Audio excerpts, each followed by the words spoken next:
When you're growing up in a small town, you start to think and believe it doesn't get much bigger than this.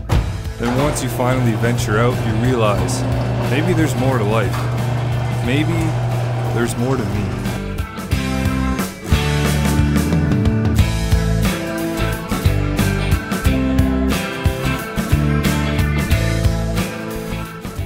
You know, in order for me to kind of get used to the big city of Hamilton compared to Wallaceburg, I kind of just did my thing. I didn't really like Hamilton right off the bat, just because the first two visits that I went there didn't really go as smoothly as I wanted it to go. I didn't like the busyness and all that stuff compared to Wallaceburg. In Hamilton, there's so much more hectic, much more confusing.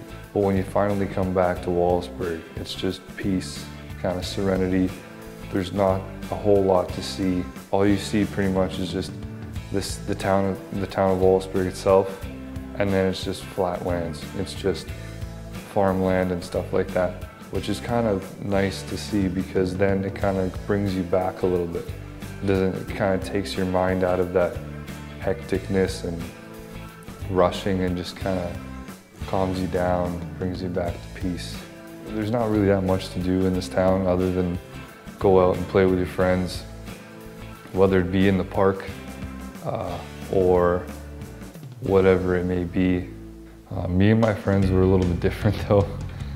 We would make videos to post on YouTube.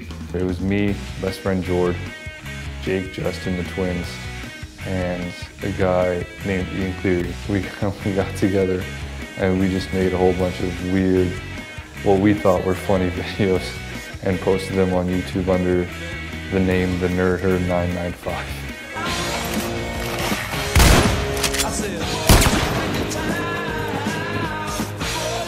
I got your back, Mike. There's still a lot of things that make Wallaceburg what it is. Like there's this restaurant called Big Chief in Wallaceburg. It's a mainstay. It's a place where everyone goes to grab a burger because they're the best burgers in town by far.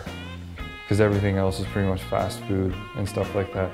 Another mainstay is James Street. And James Street's just a nice street to walk down too.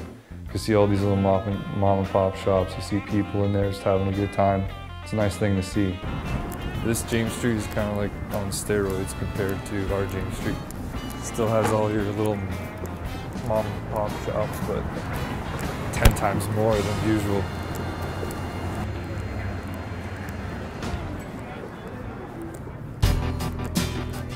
So like, in my opinion, if anybody goes from a small town to the big city, my biggest piece of advice to you, sure, go out, get used to the city, try to get to know people for sure.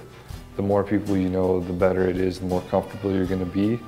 But at the same time, I didn't want to lose who I was as a person. I didn't want to lose myself. So I just stayed true to who I was personally, and just tried to be myself in the big city like I was in Wallaceburg. So I wasn't gonna go out of my way to do anything that was unfamiliar for me. So I just kept it simple, and eventually it worked. I got to know quite a few people from school and got to be friends with them, so that helped out a lot. But I just stayed true to myself and didn't really change a whole lot, which has helped in the long run, thankfully.